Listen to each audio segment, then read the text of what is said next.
He is the founder of the most dominant pharmaceutical chain in the Philippines, with a market share around 50 to 62%.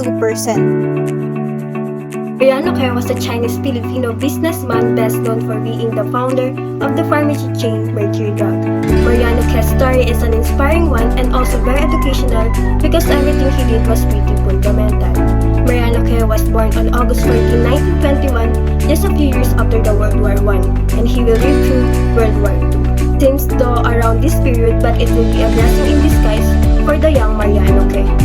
He wasn't born rich, far from it actually, since he was orphaned and deprived from the opportunity to study early in his life. And in order to make a living, he started to work out in drugstore in Manila. Ken was married to Estelita de Jesus and had 8 children. He died on April 14, 2017 at the age of 95. He worked as an employee at Farmacia Central, a major pharmacy owned by Jose P. Hanti, along Calle Rosario, now Quintin Paredes Street in Manila. Prior to the onset of the World War II, because he worked at this drugstore, he was exposed to the world of medication. This is where he would learn that medicines people needed, which ones work best, and which illnesses most people are suffering from. And during this period, there was demand for a new type of drug.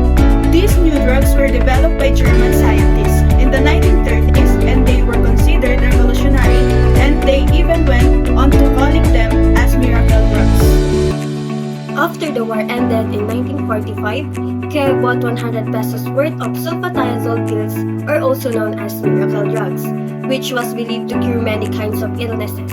He sold this drug in single doses, and using his saving, he decided to buy an assortment of medicine, which he later peddled through a pushcart. Using a pushcart, he started selling the medicine he got from a drug dealer in Pampang Street. From a single cart, his profit was able to grow the business into 1,000 stores around the Philippines, creating the country's largest drugstore, which is Mercury Drug Corporation. In the year 1945, he opened his own drugstore named Mercury Drug, thanks to his strong network, hard work, and dedication. Moreover, in the 1960s, the Ayala Group invited Ke to set up the second branch in Makati City. Under Ke, the store became the pioneer of pharmaceutical services, like using centralized and computerized warehouses and refrigerators for preserving medicines, and drive-through services. It was also the first to introduce pharmacy, counseling, and 24/7 service. In the 1970s, he then acquired Medical Center Trading Corporation, which made his company enter the business of selling medical supplies and equipment. This, along with his good work ethics, enabled Mercury Drug to gain its current reputation and big market shares. From the ashes of World War II, Mercury built what would become the thriving Mercury Drug Corporation. He opened the first Mercury Drug store on March 1, 1945 in Manila, Philippines.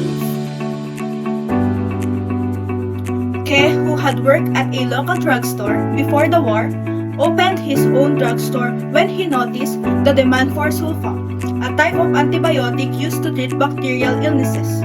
He began selling good quality sulfa for a low price. As a result, he was able to expand his clientele.